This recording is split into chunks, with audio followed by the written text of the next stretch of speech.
Suprabhat, good morning. Welcome again in Sanskrit lecture. આપણે આગળ chapter 1 થી 11 પૂરા થયા. સાથે સાથે આપણે 1 થી 10 ચેપ્ટરના ક્રિયાપદના પ્રશ્નો અને વિભક્તિના પ્રશ્નો છે એ પણ જોયા. આપણે વ્યાકરણમાં કાળ પરિચય અને વિભક્તિ છે એ પૂર્ણ કર્યું હતું અને કહ્યું હતું મેં એ સમયે કે ભાઈ સ્વાધ્યાયના જે પ્રશ્નો ગ્રામર રિલેટેડ છે એ આપણે જેમ જેમ ગ્રામર શરૂ થાય એના ટૉપિક પૂરા થાય એ પ્રમાણે સોલ્વ કરશું. એટલે આપણે ક્રિયાપદના 1 થી 10 ચેપ્ટરના જે પ્રશ્નો હતા એ જોયા હતા અને વિભક્તિના પ્રશ્નો જોયા. આપ સૌએ હોમવર્ક છે એ પૂર્ણ કર્યું હશે ને ફેસબુકમાં પણ બધા સાથે સાથે જ વર્ક કરતા હશો એવી મને આશા છે. આપણે જોઈ રહ્યા હતા ચેપ્ટર 12 જેનું નામ છે કલિકાલ સર્વજ્ઞો હેમચંદ્રાચાર્ય. આપણે હેમચંદ્રાચાર્ય વિશે થોડીક માહિતી પણ મેળવી કે ભાઈ એમનું નામ છે એ હેમચંદ્રાચાર્ય કઈ રીતે પડ્યું. તો આપણે જોયું કે ભાઈ વિક્રમ સંવતની 1145માં કાર્તિકી પૂર્ણિમા ગુજરાતી મહિના પ્રમાણે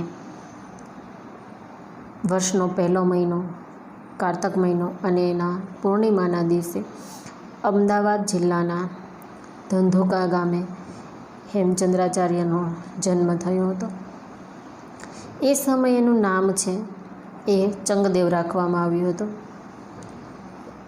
એ ચંગદેવ છે મોઢ વણિક જ્ઞાતિના હતા. એમના પિતાનું નામ ચાંચદેવ અને માતાનું નામ પાહિની દેવી હતું.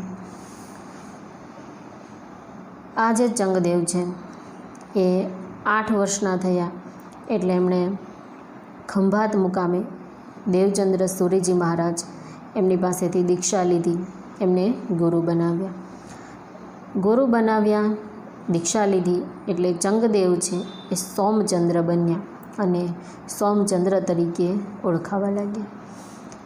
ત્યારબાદ 21 વર્ષની વયે એઓ આચાર્ય બન્યા. સૂર્યપદ પ્રાપ્ત કર્યું એટલે કે આચાર્ય બન્યા. હવે એ ગુરુ થઈ ગયા છે અને એ હવે અન્ય બાળકોને દીક્ષા આપે છે. માત્ર 21 વર્ષની વયે. આપણે હજી આપણું કોલેજ જ્યારે કરતા હોઈએ એ સમયે તેઓ છે એ શિક્ષક બની ગયા, આચાર્ય બની ગયા અને ત્યારબાદ એઓ હેમચંદ્ર સુરી નામે ઓળખાવા લાગ્યા. એ સમયે એટલે હેમચંદ્રાચાર્ય જે સમયે ભણતા અને ભણાવતા એ સમયે જેટલી વિદ્યા શાખાઓ હતી, નૃત્ય હોય, શાસ્ત્ર હોય, શસ્ત્ર હોય, સંગીત હોય, એવી જુદી જુદી જે વિદ્યા શાખાઓ છે એ દરેકમાં તેણે અભ્યાસ કર્યો. એ દરેકમાં એણે વિદ્વત્તા પ્રાપ્ત કરી, વિદ્વાન બન્યા અને જુદી જુદી વિદ્યા શાખાઓમાં એણે પોતાની કૃતિઓ દ્વારા, પોતાના ગ્રંથો દ્વારા પોતાનું પ્રદાન આપ્યું અને આમ જ્ઞાનની વિશાળ સમૃદ્ધિ, દરેક વિષયોનું, દરેક વિદ્યા શાખાઓનું જ્ઞાન છે એમણે પ્રાપ્ત કર્યું, વિદ્વાન બન્યા અને વિદ્વત્તાને કારણે તેમને કલિકાલ સર્વજ્ઞનું બિરુદ છે એ પ્રાપ્ત થયું. આ સમયે ગુજરાત ઉપર સિદ્ધરાજ જયસિંહનું શાસન હતું. સિદ્ધરાજ જયસિંહ છે એણે માળવાના રાજા ભોજ ઉપર આક્રમણ કર્યું અને ત્યાંના રાજા યશોવર્માને હરાવ્યો. સિદ્ધરાજે યશોવર્માને હરાવ્યો એટલે ત્યાંનું જે કાંઈ ધન સંપત્તિ હતી એ બધું પોતાના હાથમાં લીધું. ધન સંપત્તિની સાથે સાથે સિદ્ધરાજ જયસિંહે ત્યાંનો જે ગ્રંથ ભંડાર એટલે કે જે પુસ્તકાલય હતું એ પુસ્તકાલય પણ પ્રાપ્ત કર્યું અને દરેક વસ્તુ લઈને એ અણહિલપુર પાટણ પોતાના રાજ્યમાં પાછો ફર્યો. રાજા છે એ જીત મેળવીને આવ્યો, વિજય મેળવીને આવ્યો એટલે નગરજનો છે, પ્રજાજનો છે એ રાજાનું સ્વાગત કરવા જાય છે. પણ આ વખતે રાજાનું સ્વાગત કરવા એક વિદ્વાનોનું ટોળું છે અને આ ટોળાના આગેવાન છે હેમચંદ્ર સુરી. કેમ કે એ ત્યાંનું શું લઈને આવ્યો છે? ગ્રંથ ભંડાર, ત્યાંનું પુસ્તકાલય જીતીને આવ્યો છે. કીર્તિ યસ્ય સહ જીવતી, એટલે કે જેની કીર્તિ છે તે જીવતો રહે છે. મૃત્યુ પછી પણ એ જીવંત રહે છે, લોકો એને યાદ કરે છે. અને આ કીર્તિ એટલે કે માન, પ્રતિષ્ઠા, નામના એ શેના આધારે મળે છે? એ લક્ષ્મીથી નહીં પણ સરસ્વતીથી મળે છે. લક્ષ્મી યાની કે ધન, સંપત્તિ, વૈભવ, અને સરસ્વતી એટલે કે જ્ઞાન, વિદ્યા. સિદ્ધરાજ જયસિંહને સમજાઈ જાય છે કે ભાઈ સાચી કીર્તિ છે એ તો ધન સંપત્તિથી નહીં પણ જ્ઞાન અને વિદ્વત્તાથી પ્રાપ્ત થાય છે. અને એટલા માટે સિદ્ધરાજ છે એ હેમચંદ્રાચાર્ય પાસે જઈ અને એને નિવેદન કરે છે, એને આગ્રહ કરે છે કે તમે વ્યાકરણનો કોઈક અદ્ભુત ગ્રંથ રચો, એવા ગ્રંથની રચના કરો કે જેના કારણે તમારી અને મારી બંનેની કીર્તિ બને. જેમ ભોજ વ્યાકરણ દ્વારા રાજા ભોજની કીર્તિ છે કે આજે પણ લોકો એને યાદ કરે છે, એમ તમે પણ એવા કોઈ ગ્રંથની રચના કરો કે તમે અને હું, આપણી કીર્તિ છે અમર બની જાય. અને અંતે સિદ્ધરાજના કહેવાથી હેમચંદ્રાચાર્ય છે એવા એક સંસ્કૃત વ્યાકરણ ગ્રંથની રચના કરે છે જે સિદ્ધહેમ શબ્દાનુશાસન તરીકે પ્રસિદ્ધ થયો. અને આ ગ્રંથ છે એ ગ્રંથનું એટલું બહુમાન થયું કે એની શોભાયાત્રા છે એ હાથીની અંબાડી પર કાઢવામાં આવી. રાજા અને હેમચંદ્રાચાર્ય લેખક અને ગ્રંથ બનાવવા માટે પ્રોત્સાહન આપનાર બંને વ્યક્તિ છે એ પગપાળા ચાલીને જાય છે, જ્યારે ગ્રંથ છે એ ગ્રંથને હાથી પર રાખવામાં આવે છે. એટલે ખરેખર વિદ્યા છે, જ્ઞાન છે અને જ્ઞાનના ભંડાર એવા પુસ્તકો છે એનું ખૂબ જ મહત્ત્વ હોય છે. એ વાત પણ આપણે આ પાઠના દ્વારા સમજી શકીએ છીએ. એટલે આ પ્રકારે છે એ હેમચંદ્રાચાર્ય અને એના જીવન વિશેની ટૂંકમાં માહિતી હતી. આપણે સાથે પાઠમાં શું કહેવા માંગીએ છીએ એ પણ ટૂંકમાં જોઈ લઈએ.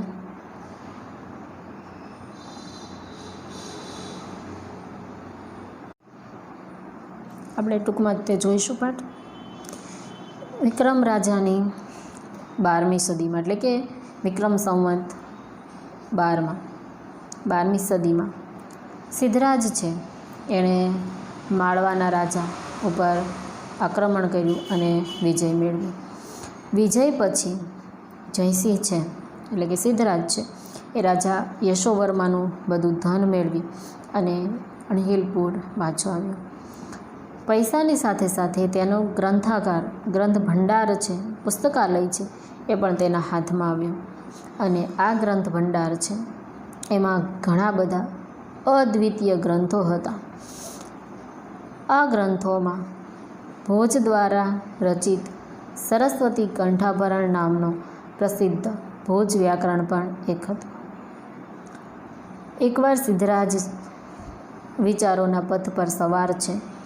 વિચારે છે કે ભાઈ માળવાના વિજયથી મેં ધનનું સ્વામિત્વ પ્રાપ્ત કર્યું, તેનો ગ્રંથ ભંડાર પણ પ્રાપ્ત કર્યો, પરંતુ ભોજ વ્યાકરણ દ્વારા ભોજની જેવી કીર્તિ છે તેવી કીર્તિ મને પ્રાપ્ત થઈ નથી.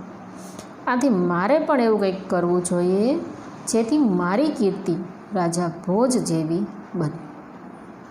એટલે આવી રીતે વિચાર કરીને સિદ્ધરાજ છે એ આ જૈન મુનિ આચાર્ય એવા હેમચંદ્રાચાર્ય પાસે જાય છે અને એને નિવેદન કરે છે, આગ્રહ કરે છે, પ્રસ્તાવ મૂકે છે કે તમે પણ ભોજ વ્યાકરણ જેવા કોઈ વ્યાકરણ ગ્રંથની રચના કરો કે જેનાથી તમારી અને મારી કીર્તિ છે એ અમર બને.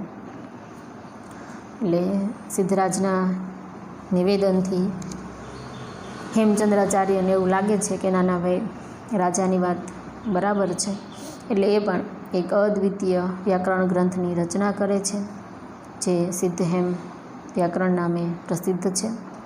આ ગ્રંથ છે એમાં 8 અધ્યાય છે.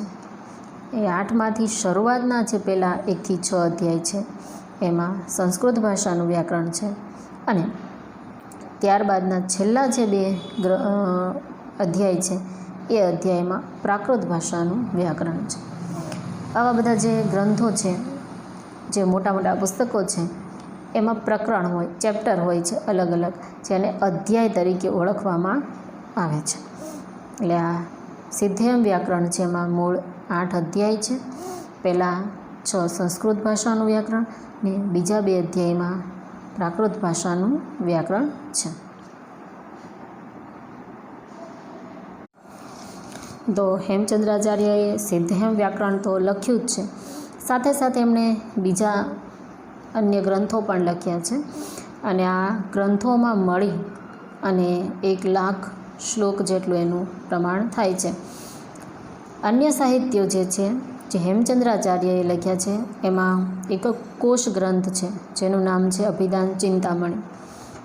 કોશ ગ્રંથ એટલે કે ડિક્શનરી, કે જેમાં દરેકે દરેક અક્ષરો જે આલ્ફાબેટ હોય છે એનાથી શરૂ થતા ક્રમવાઇઝ એમના શબ્દોના અર્થો, એમના સમાનાર્થી, એમના વિરુદ્ધાર્થી, વિશેષણ ને વિશેષ્ય, એવા દરેક પ્રકારના એક શબ્દમાંથી જે ઉત્પન્ન થતા દરેક શબ્દો વિશેની માહિતી છે, એવો એમણે કોશ ગ્રંથ લખ્યો છે, જેનું નામ છે અભિધાન ચિંતામણી. બીજો ગ્રંથ છે ચાલુક્ય વંશ કીર્તનમ. એ સંસ્કૃત અને પ્રાકૃત બંને ભાષાનું કાવ્ય છે, એટલે એને દ્વયાશ્રય મહાકાવ્ય કહેવામાં આવે છે. ત્યારબાદ છે કાવ્યાનુશાસન, જે અલંકાર શાસ્ત્રનો ગ્રંથ છે, જેમાં અલંકાર વિશેની માહિતી, એમનું બંધારણ, અલંકારનું ઉદાહરણ, અલંકારના પ્રકાર, એના વિશેની વિસ્તૃત માહિતી છે. ત્યારબાદ ગ્રંથ છે છંદોનું શાસન. છંદોનું શાસનમાં છંદોનું બંધારણ, એમના ઉદાહરણ અને એમના પ્રકારો, આવી રીતે મોટાભાગનું હેમચંદ્રાચાર્યએ જે લખાણ કર્યું છે, જે ગ્રંથો લખ્યા છે, એ ખાસ કરીને વ્યાકરણ આધારિત વધારે છે, જેમાં વ્યાકરણનો સમાવેશ છે એ વિસ્તારપૂર્વક એમણે કર્યો છે. તો આ પ્રકારે હેમચંદ્રાચાર્ય છે એમણે આવા અદ્વિતીય કહી શકાય એવા સાહિત્યની રચના કરી છે. અને એટલા માટે હેમચંદ્રાચાર્યનો જન્મ છે એ ભલે ગુજરાતમાં થયો હોય, છતાં પણ તેઓ ગુજરાત સાથે સાથે સમગ્ર જે સંસ્કૃત સાહિત્ય છે એમાં સૂર્યની જેમ પ્રકાશે છે. જેમ આકાશમાં સૂર્યનું સ્થાન છે, એમ સંસ્કૃત સાહિત્યમાં હેમચંદ્રાચાર્યનું સ્થાન છે. કળિયુગમાં સૌથી શ્રેષ્ઠ કહેવાય કે વિસ્તારપૂર્વક કહેવાય એવું જો કોઈએ લખાણ કર્યું હોય, એવું કોઈ ગ્રંથ રચ્યા હોય, તો એ છે હેમચંદ્રાચાર્ય.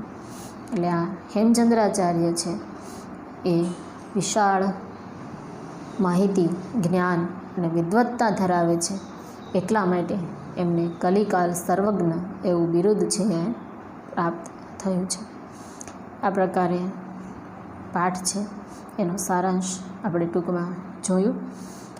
આગળ આપણે આજના લેક્ચરમાં જોઈશું આ પાઠના શબ્દાર્થ, ગ્લોસરી, મિનિંગ્સ, જે તમે કહો.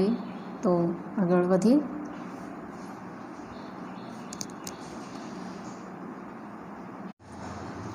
ચેપ્ટર નંબર 12, કલિકાલ સર્વજ્ઞો Hemachandracharya. Hemachandracharya, the omniscient one in Kaliyuga. આપણે ગ્લોસરી જોઈએ. વિક્રમસ્ય દ્વાદશ્યામ શતાબ્દ્યામ in the 12th century of an era started by Vikram Aditya.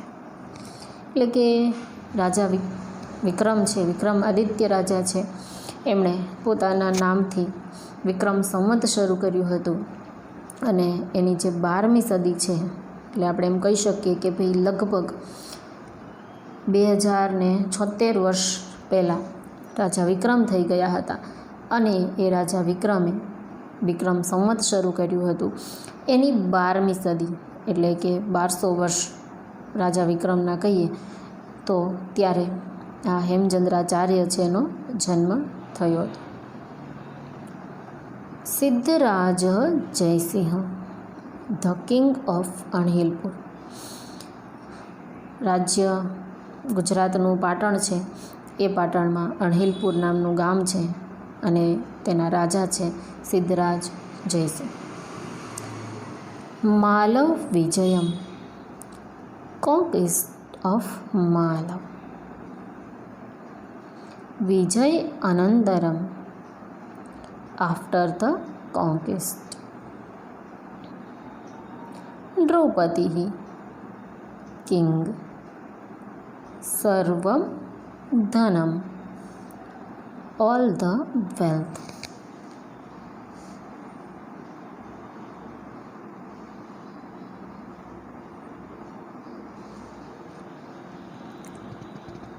ગૃહીત્વા, having taken. પ્રત્યાગતવાન, કમ બેક. ધનેન સહ, along with the wealth. તત્રત્યઃ, belonging to that place. ગ્રંથાગારઃ, લાઇબ્રેરી. તસ્ય હસ્તગતઃ જાતઃ, came to hand. अस्मिन् ग्रंथागारे, in this library. બહવઃ Anupama, many incomparable. ઘણા બધા એવા ગ્રંથો હતા કે જેની કોઈ સાથે સરખામણી કરી શકાય નહીં. આસન, વેર.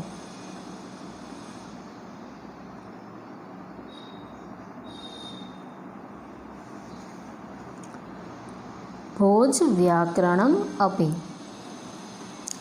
Grammar composed by king Bhoj also. રાજા ભોજે એ ગ્રંથની રચના કરી હતી એટલે ભોજ વ્યાકરણ નામે ઓળખાય છે. પણ એ ગ્રંથનું નામ છે સરસ્વતી કંઠાભરણ. બે શબ્દો આપણે ખાસ યાદ રાખવાના છે. રાજા ભોજે લખેલું સરસ્વતી કંઠાભરણ અને હેમચંદ્રાચાર્ય લખેલું સિદ્ધહેમ વ્યાકરણ અથવા સિદ્ધહેમ શબ્દાનું શાસ્ત્ર. વિચાર પ્રથમ, on the way of thinking. વિચાર પ્રથમ આરૂઢ, સ્ટાર્ટેડ થિંકિંગ. ધનસ્ય સ્વામિત્વમ, ઓનરશિપ ઓફ વેલ્થ. પ્રાપ્તવાન, ગોટ. નિવેદિતવાન, ઇન્ફોર્મ, કન્વેડ. અયી આચાર્યવર્યઃ, ઓ યુ respectable preceptor.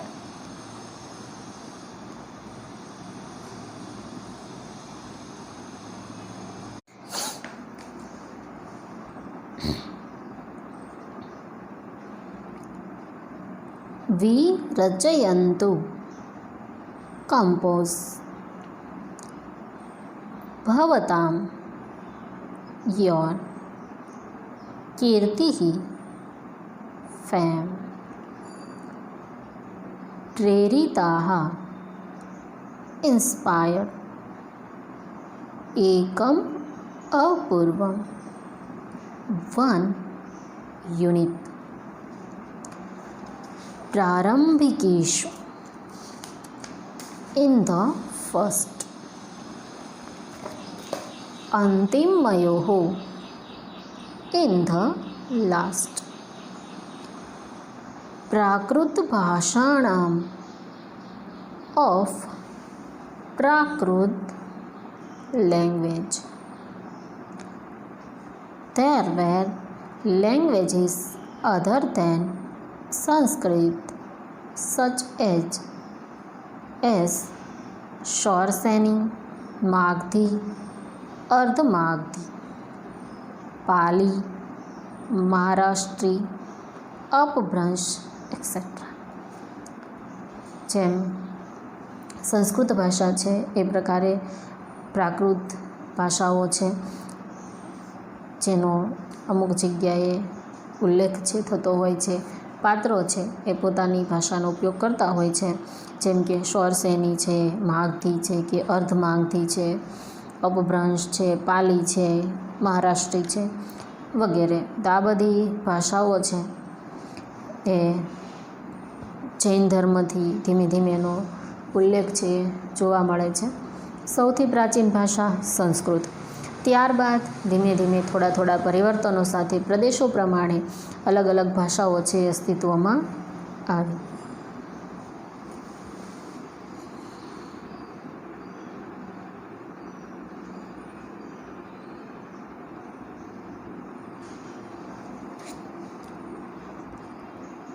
લક્ષ શ્લોક પરિમિધમ ઓફ 1,00,000 શ્લોક્સ.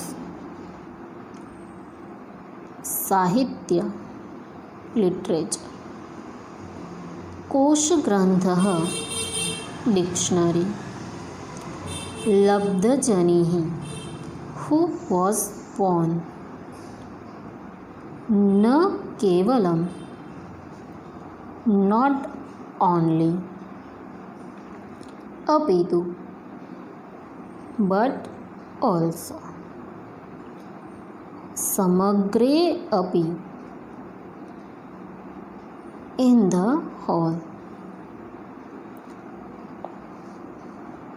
संस्कृत साहित्य आकाशे in the sky of Sanskrit literature सूर्यवत लाइक द सन प्रकाशते शाइन्स ब्राइटली.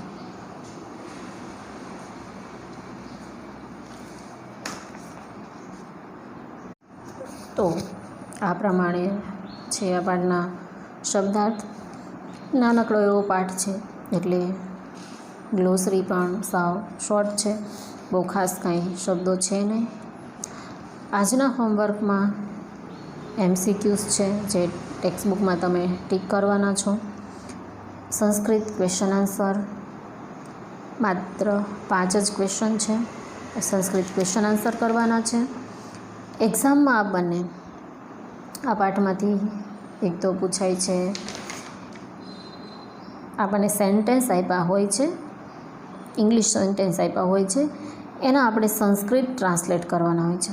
જનરલી આપણે સંસ્કૃતનું ઇંગ્લિશ ટ્રાન્સલેશન કરીએ છીએ, પણ એ તો પૂછાય જ છે. સાથે સાથે આપણને જે આ પ્રકારનો પ્રશ્ન પૂછાય છે કે ભાઈ ઇંગ્લિશ સેન્ટેન્સ આપ્યા હોય, બ્રેકેટ પણ આપ્યા હોય છે સંસ્કૃતના, એમાં જે ક્રિયાપદના અને વિભક્તિના પ્રત્યયો એ આપણે એડ કરી અને સંપૂર્ણ પૂરું સેન્ટેન્સ છે સંસ્કૃતમાં બનાવવાનું હોય છે, એ પૂછાય છે. સાથે સાથે શોર્ટ નોટ પણ પૂછાય છે. હેમચંદ્રાચાર્ય વિશે, સિદ્ધરાજ જયસિંહ વિશે, ભોજ વ્યાકરણ વિશે એ શોર્ટ નોટ પૂછાય છે. શોર્ટ નોટ પણ આપણે લખવાની હોય છે. ચેપ્ટરના આધારે આપણે લખી શકીએ. જેમ કે હેમચંદ્રાચાર્ય વિશે પૂછાય તો આપણે પહેલાં પેરેગ્રાફના આધારે એમનો જન્મ છે, ક્યારે થયો હતો, ક્યાં થયો હતો, બાળપણનું નામ શું હતું, ક્યારે એમણે દીક્ષા લીધી, ત્યારબાદ એમને કયું નામ આપવામાં આવ્યું, કયા વર્ષે આચાર્ય બન્યા, ત્યારબાદ એનું નામ શું આપવામાં આવ્યું વગેરે છે એ આપણે હેમચંદ્રાચાર્ય વિશે લખી શકીએ. સિદ્ધરાજ જયસિંહ છે તો કે ભાઈ ક્યાંનો રાજા હતો, કેવો રાજા હતો એ લખી શકીએ. ભોજ વ્યાકરણ છે એના વિશેની માહિતી છે એ પણ થોડીક આપણે પાઠના આધારે લખી શકીએ.